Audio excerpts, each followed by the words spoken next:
long to live. And I realized that part of my being ill at ease and having lung disease was that I was not happy with my life. So, and my life hasn't been perfect, but I have a much better life than what I had. So, Torah left to make a better life for herself. Janet left to make a better life for herself. TJ, you apparently left in the middle part of your life. I left for a terrible family. divorce. Yeah, my husband was beating me behind the doors, and my mother had 7 of her own. We had this upper middle class look, you know, because that's what you did, and you kept everything behind closed doors in the 50s and 60s. But the good part is, 67, I signed government papers because I was a beautiful girl in a Houston Chronicle. Thank God for that snapshot, because it saved my life. But then my husband was my first man I was ever with, and after 2 years, we finally had sex at the drive-in. I had my majorette costume on and didn't know what it was until I was pregnant, and it wasn't like something we were doing all the time. It just sort of happened and didn't really happen much after that, but that's how I wound up being at 15 a pregnant girl, and they made us quit school back then. So I couldn't finish high school. They didn't allow you to. You could switch to another high school, from what I understand, but my mother was so embarrassed because of their prestige, and you know, we were written out in the paper, and we were upper middle class, and my mother was a writer, and anyway, we went over to another county to have me married. But that's the dark side, because you know, she wanted me to give up my child and her to raise it, either abort, which I didn't believe in, and she did. She was very democratic, open-minded, and but she never had any, as far as I know. She had 7 kids. But she wanted me to. He had 60, so. But he got a job at NASA, and that saved us. Between the government, you know, recruiting me during a James Bond movie and me being in the newspaper, I got lucky. But then my kids come along, and then I want to be law enforcement psychology. I was very outgoing, wanting to think for myself. And, you know, my grandmother worked. Her mother was a school teacher, even though Amish or Mennonite, I think it was Mennonite, but she taught Indians in Michigan. And then mother's mother worked, and then she worked and then went to brown paper mill, because we were sawdust sawyers. We were paper mill people. And then they got manuscript and their culture. And then mother grew up wanting to be a secretary and went and got, I mean, that was, boy, think about it. Ooh, a secretary, not a wife. So she was a wife and a mother, but she became the secretary and learned shorthand back then. They took shorthand. She was very proud of her Greg shorthand. I was very proud for her. So she could type, and then she started working on this punch key when computers were starting to come in, and they did punch cards. She was a punch card person. But I remember all that, and I remember, you know, how it was. But I was the oldest, and I resented my parents getting divorced, and then I resented the fact that I wound up getting divorced, but I could only get beat so long. I finally decided to stand up and get beat no more. And then I found out it was because he had a secret life. So many men do. They're married to women, but they have a thing for men on the other side, but nobody knows except other musicians and, you know, men know. So the secrets of men was what I had to go through. So finally, I divorced him, and my kids go back and forth between where I was stationed in Chicago or, you know, like in New York, I went to Rochester, then I went to Hawaii. So they were during that period of time. So they moved around. But Angelique went up to college with me, my oldest, and Steffi came to Hawaii. Gigi came to Hawaii. Lauren came up to Chicago and worked. I got them all jobs working title searching for TRW with me during the summer. But Lauren went on to become a manager at Burger King, and she wouldn't come to Hawaii. She was, you know, managing a Burger King and in love down here in Florida. So needless to say, we're all back here in Florida. So my good side is that all the jobs I had to work, get a GED, go get law enforcement, made straight A's. You know, then I went to University of Alabama, started investigative services, and then went to work for rich attorneys, and then the government hired me because I was on some Agent Orange case about the World War II or Vietnam. And then I got some great cases, and, then I wanted to be a corporate president, became that, and learned how the world worked. And then I went out and drove a truck coast to coast after traveling the world and being what's called a non-official investigator with the guy, NOC, okay, the one that not really observed, but doing cases. You were spy. Oh, okay. Well, I don't like that word, but that's what they call people like me, because I learned how to defend myself and take up for myself. I wasn't going to be beat on anymore. Let's just put it that way. I wore a lot of uniforms. Yeah. So now this lady here, Tara, folks, her story is nothing. This lady. Her story is so awesome, because even though I was growing up, the point is women have crosses to bear. We all have problems and issues. Everybody has their own family issues. We're women. We're born in America. But listen, we're all different. So, Torah, back to you. You were able to go, and we all have had abuse and sexual abuse, Janet, me, and Torah. That could be a whole other story. That was the other point I wanted to make, is that, we all had extreme abuse. I had physical abuse and sexual abuse, and now I'm a counselor, and it seems like it's like almost 100%. That somewhere in the path of a woman's life, there's some kind of, at least it's inappropriate energy, like somebody lusting after them that's an authority figure that shouldn't be doing that, an older brother or father Men or are uncle still not or respecting grandfather. women.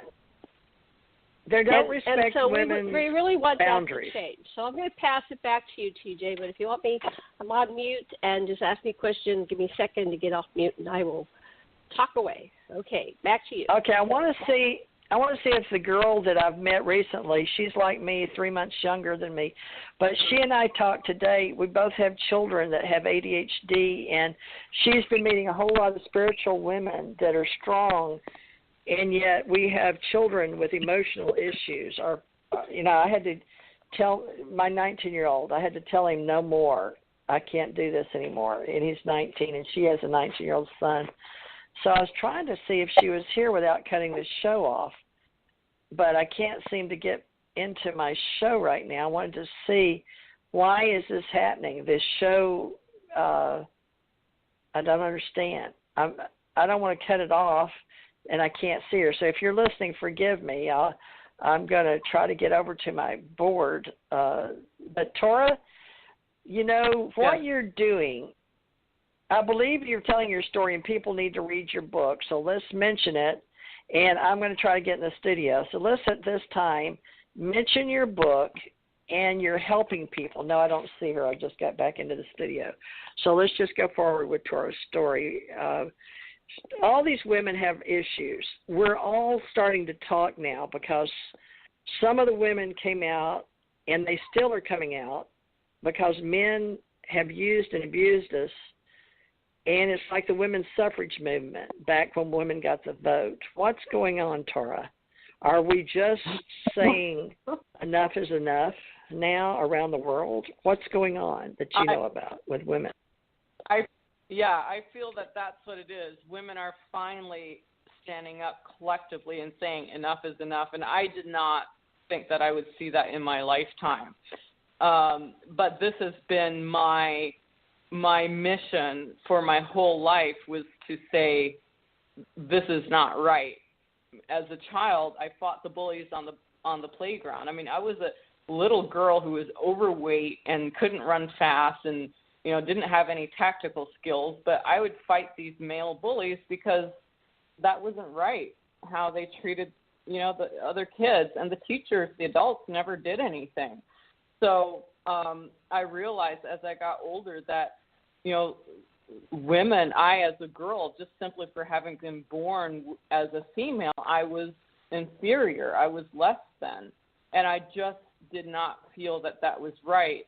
And that was another, one of the reasons that drove me to escape was, had I bought into the belief that, I should just follow the rules and not question and just be, subject myself under the patriarchal structure, I would have never escaped. So clearly I wasn't okay with that patriarchy.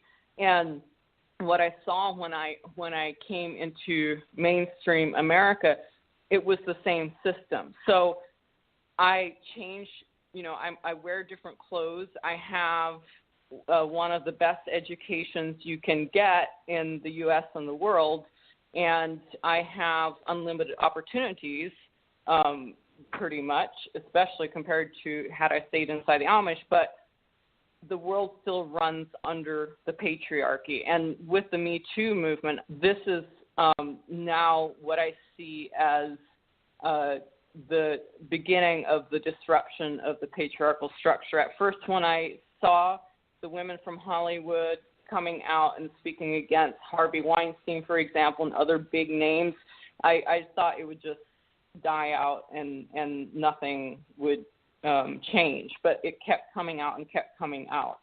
And oh my gosh, I can't believe you mentioned Weinstein. So Harvey and his brother, the other Weinstein's okay? Because I always think of Bill Cosby, but Weinstein's after the Bill Cosby scandal, is it not? Bill Cosby doing things to women. Well, Cosby was first, but Weinstein is kind of the traditional, challenging the traditional casting couch, right? We all think of Marilyn Monroe and what she had to do in order to become Marilyn Monroe. And apparently that casting couch has been going on since the 40s or the 30s or whenever it started. So now we see things changing, but I don't think it's fast enough. I think that we should. I maybe should shut up, but because CNN's covering it. It can't be that hush hush, Janet, because CNN's covering the. She brought him up, and folks, Harvey Weinstein and Bill Cosby. We're not apologizing for that. No, we're just going to talk about it a little bit. What I'm talking about is this abuse, the sexual abuse from men in authority positions over women, and to a degree some boys, other men. But it's really a sex thing, a gender thing for the most part. And it's been going on throughout families. I think that's what this whole thing is about that we're doing today. It's within families. It's within neighborhoods. And it's an epidemic across the planet, and there needs to be some kind of truth and reconciliation.